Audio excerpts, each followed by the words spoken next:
Bonjour à toutes et à tous. Donc effectivement, je vais vous parler de coléoptères saproxyliques en Seine-Saint-Denis. L'OPI a commencé à travailler en Seine-Saint-Denis à partir de 2003. D'abord, sur la base, on a été sollicité en fait par l'Agence des espaces verts d'Île-de-France, et puis après, s'est mis en place un partenariat avec le département qui nous a donné l'occasion de réaliser un certain nombre d'études. Donc la première phase de ces études, ça a été des études très généralistes qui touchaient les coléoptères. Et puis à partir de 2008, on a mis en place des études thématiques avec le développement de la prise en compte des coléoptères saproxyliques, sur lequel on va revenir juste après. Et donc on s'est concentré un peu sur certains sites et sur certaines problématiques. Je suis effectivement un petit peu déconcentré par la vidéo. Donc, à l'issue de ces 11 études sur les coléoptères saproxyliques, on estime qu'on a une vision consolidée pour ces sites et quelques enseignements qu'on peut partager à l'échelle du territoire francilien. Donc, alors les coléoptères saproxyliques, pour replacer un tout petit peu, sont des coléoptères, donc des insectes, qui se développent en relation avec le bois mort ou mourant, ou qui sont eux-mêmes prédateurs ou consommateurs d'organismes qui se développent avec le bois mort ou mourant. Vous avez sur le côté ici, voilà, un coléoptère qui est sur son micro-habitat.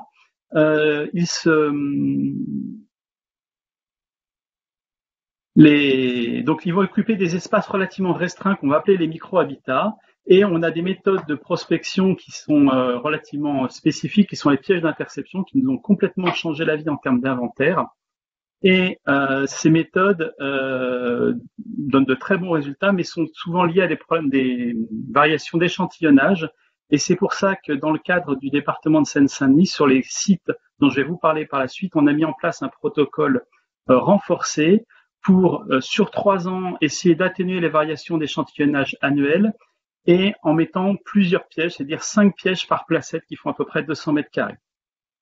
Donc, parallèlement à toutes ces études qu'on a menées, il y a eu des travaux de synthèse qui ont été initiés par Hervé Brustel et coordonnés plus récemment par Christophe Bouget sur les coléoptères saproxyliques de France, avec un très gros ouvrage qui est sorti et qui traite entre autres des traits de vie des presque 2800 espèces.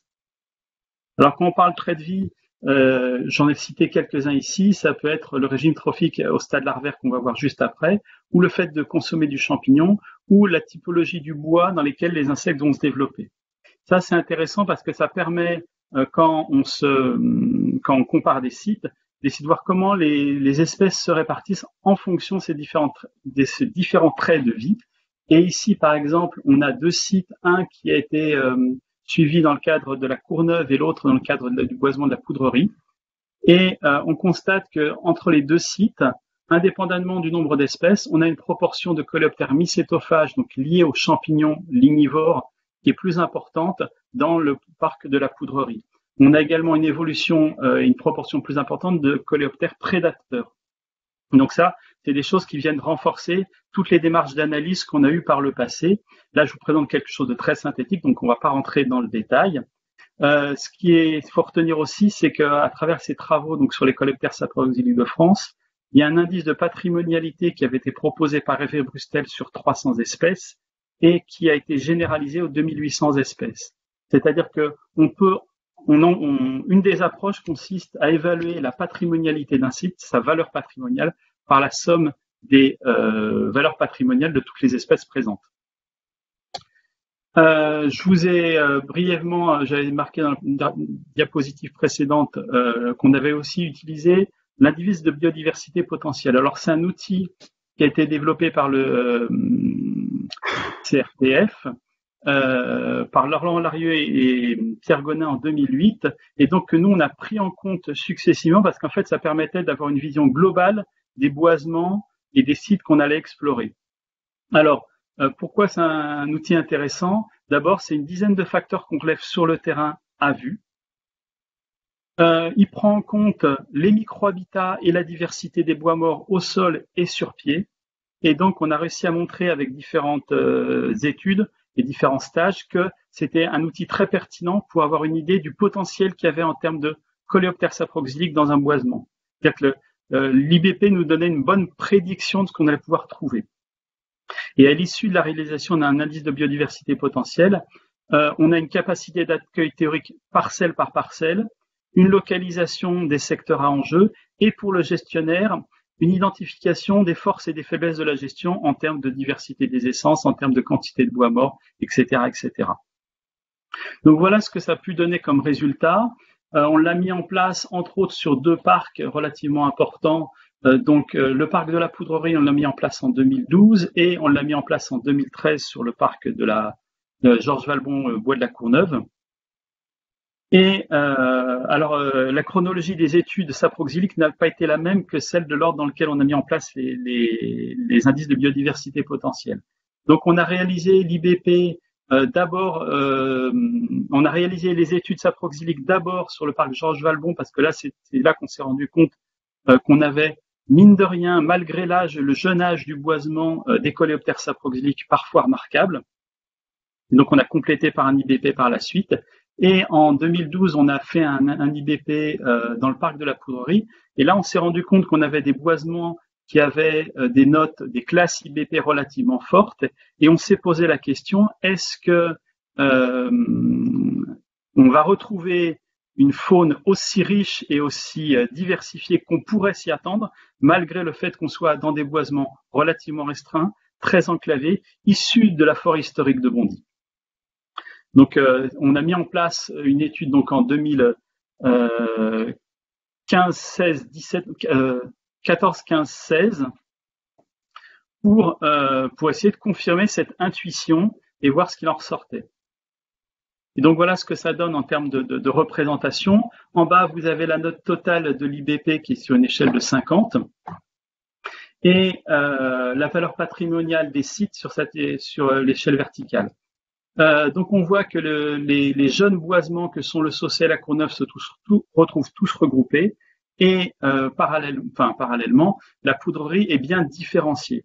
Alors pour essayer de relativiser cette différence, on avait d'autres sites ailleurs, entre autres en Seine-et-Marne, et on les a positionnés, des sites qui avaient suivi le même protocole en termes de pression d'échantillonnage, c'est-à-dire 5 pièges par an pendant 3 ans. Et ces sites-là, ce sont 2 îles sur la Marne, dans la réserve naturelle des îles de Chelles, et une station en réserve biologique intégrale en forêt de Fontainebleau qui avait été échantillonnée pendant le cadre de l'Atlas de Seine-et-Marne. Voilà. Donc on voit qu'on a effectivement le parc de la Poudrerie est vraiment très différent et abrite une relativement forte richesse et une patrimonialité de coléoptères saproxyliques. Pour autant, elle n'est pas complètement équivalente à de la réserve biologique intégrale parce qu'il y a entre autres des espèces patrimoniales dites IP4, donc les plus rares de la classification, qu'on retrouve à Fontainebleau mais qu'on ne retrouve pas ailleurs. Voilà. Alors, quelques enseignements qu'on va pouvoir tirer de ces 12 années, donc c'est très synthétique, bon, le temps était très imparti.